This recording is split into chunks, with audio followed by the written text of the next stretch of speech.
का यादव रंजना जी, मोदी जी जब भी भ्रष्टाचार की बात करते हैं, परिवारवाद की बात करते हैं, जब वो कहते हैं कि टुकड़े टुकड़े गैंग की बात करते हैं, तो सीधा सीधा लोग ये समझते हैं कि वो लोग, वो पार्टियां जो इतने सालों तक देश में राज करती रही है, उन्होंने ये सब किया है। 10 साल में मोदी ने जो किया है वो पहले कोई नहीं कर पाया था।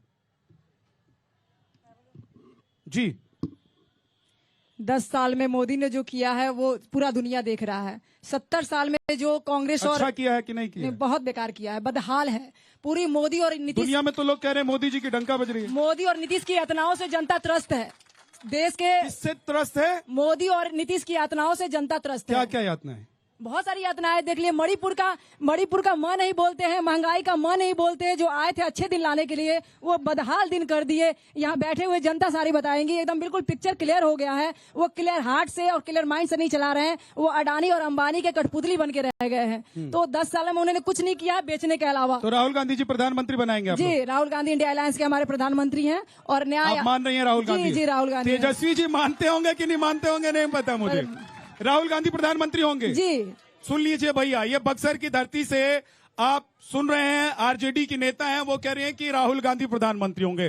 बाकी तो ऐसा लग रहा था कि जब ये इंडिया गठबंधन जीत कर आए तो सब हो सकता है 1-1 साल के लिए प्रधानमंत्री बन जाए।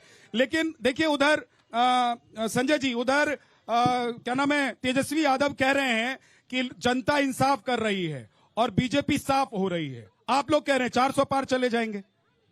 400 पार जो लक्ष्य है एकदम होगा, कारण कि यहाँ मोदी जी देश में और बिहार में नीतीश जी के सरकार में जो विकास हुआ है, आज जो मैडम बोल रही हैं उनके बोलने का जो अधिकार है, महिलाएं अगर शान से कहीं चल रही है, शिक्षा और स्वास्थ्य में कहीं काम हुआ है, रोड में और लाइन ऑर्डर में कहीं काम हुआ है, वह नीतीश कुमार और मोदी के विकास का हुआ है। 17 साल से जो संबंध है गठबंधन का, उसका देर है कि मैडम बोल रही है यहाँ। आज से पहले बोलती नहीं होता था, पढ़ाई नहीं होता था, शिक्षा स्वास्थ्य में काम नहीं होता था, और विकास के नाम पर हम लोग वोट मांगने हैं, विकसित विकास को बिहार को बना कर। ठीक है रानी जी, ये टुकड़े टुकड़े गैंग, भ्रष्टाचार, तुष्टीकरण, ये सब क्या 4 जून के बाद खत्म हो जाएगा? और इतना आत्मविश्वास कैसे कि आप लोगों की सरकार आ रही है?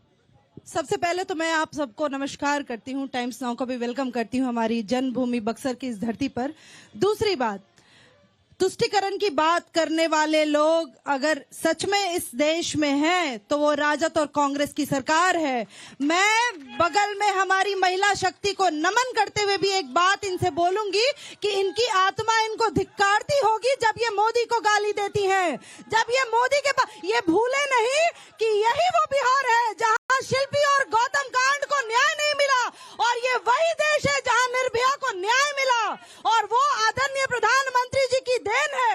इस चीज को भूले नहीं लोग कि जब हमारे सनातन पे प्रहार होगा तो हम जय श्री राम के नारे लगाएंगे और हम बोलेंगे कि जय श्री राम। अब देखिए 10 साल का काम है, राम मंदिर है, तुष्टीकरण है, भ्रष्टाचार है। ठीक है रानी जी, मैं लौट कर आता हूँ, एक बार जरा जनता के पास चला आया हूँ मैं, तो जनता से बात कर लेता हूँ। खड़ी हो जाइए। हाँ कहिए, क्या कहना चाहते? चलिए, सबसे पहले सब लोगों को अभिनंदन, यहाँ आने के लिए प्रणाम।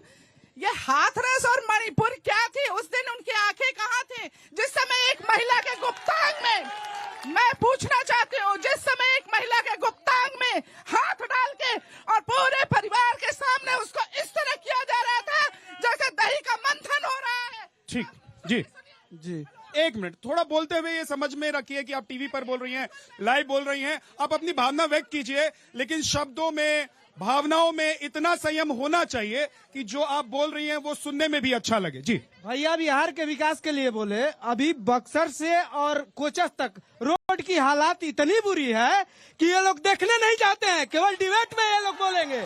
और मैं ये बता देता हूँ, बिहार में और पूरे भारत में राशन नहीं, रोजगार की जरूरी है। ठीक है, पीछे एक बार आते हैं। जी बताइए, क्या नाम है आपका? त्रिलोकी नारायण मिश्रा। क्या कहना चाहते हैं? कहते हैं कि 100 पार नहीं करेंगे, 400 नहीं, 100 पार नहीं करेंगे। 100 पार भी नहीं पार नहीं करेंगे, और राहुल गांधी पीएम बनेंगे, इसके चैलेंज है मेरा।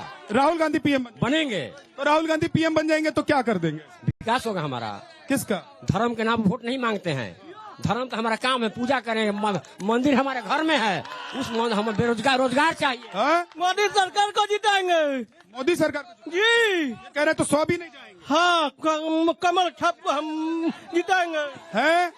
इस बार 400 पार, मोदी सरकार 400 पार। ये तो नारा है, अपने मन की बात बताओ, कैसे 400 पार, क्या हुआ है? क्या नहीं हुआ है ये बताए सर। जो आया है सभी लोग हैं, जितने लोग बता रहे हैं कि ये नहीं हुआ है, सभी लोग लाभार्थी हैं, सभी लोग लाभार्थी हैं और लाभ ले रहे हैं। आज सभी लोग 6-6 हजार रुपया साल में ले रहे हैं प्रधानमंत्री कृषि सम्मान निधि योजना। जो लोग रेलवे का हालत इतना बुरा किए थे, आज अगर वंदे भारत जैसी ट्रेन कोई देख रहा है तो नरेंद्र मोदी की देन है। सबसे पहले जो भाई साहब ने कहा, चाचा जी ने, क्षमा करिए, चाचा जी ने कहा कि धर्म के नाम पर राजनीति नहीं कर रहे हैं, उनको मैं बता दूं कि कुर्ता के ऊपर जनेऊ दिखा के राजनीति कर रहे हैं, कुर्ता के ऊपर जनेऊ दिखा के राजनीति कर रहे हैं। दूसरा आरजेडी की जो प्रवक्ता महोदया हैं, उनका मैं जवाब दे दूं कि मोदी जी के आने के बाद देश की हालत बहुत खराब हुई है।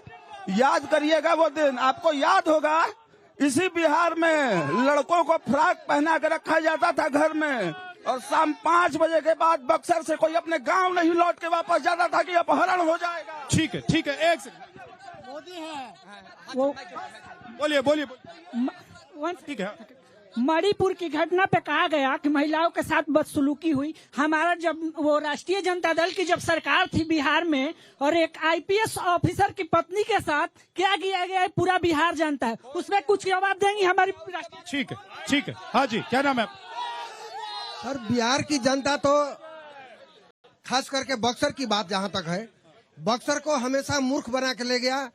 चाहे जितने भी प्रत्याशी बने, सारे दुनिया मूर्ख बनाया, लेकिन आज बक्सर को पढ़ा लिखा एक एजुकेटेड आदमी मिला है। और हम यही चाहेंगे कि ये सांसद नहीं, ये अगला मुख्यमंत्री भी होगा। कौन? अनंत मिश्रा, आईपीएस अनंत मिश्रा। इसके अलावा बिहार को चलाने वाला कोई नहीं है। इधर से आवाज आ रही है। हाँ जी। हाँ, बक्सर का सांसद सुधाकर सिंह सबसे बेस्ट है, और जो राम सांसद बन गए अभी चुनाव से पहले। भावी सांसद उनके पीछे जमात चल रहा है। जात का नेता नहीं, जमात का नेता है। वो धरती पुत्र है, समाजवादी परिवार में जन्म लिए और समाजवाद को मानते हैं। सुधाकर सिंह से बढ़िया कोई नहीं है समाजवादी। हाँ, ये मेरा मैडम से क्वेश्चन होगा, भारतीय जनता पार्टी की मैडम है, ये बक्सर का विकास एक भी गिना दे कि इन्होंने 10 सालों में बक्सर का क्या विकास किया। ठीक है, अब मैं आऊंगा आप लोगों के पास। एक सेकंड रुक जाइए, जरा सवाल आया है बीजेपी के लिए, तो बताइए रानी जी, ये कह रहे हैं कि बक्सर का विकास गिनाइए, और क्योंकि आज हम लोग इलेक्शन यात्रा में बिहार में हैं, तो बिहार में क्या विकास हुआ है 10 साल में, वो भी बताइए। मैं विकास गिनाने से पहले सबको आपको प्रणाम करती हूँ। उसके पहले मैं आपको बताती हूँ कि आप ही लोगों के पार्टी के, इंडी गवर्नमेंट के पार्टी के सारे विधायक हैं, जो इनका सिर्फ महल बना है, घर बना है। पूर्व के सांसदों का घर देख लीजिए, लालमुनि चौबे जी का मिट्टी का घर देख लीजिए।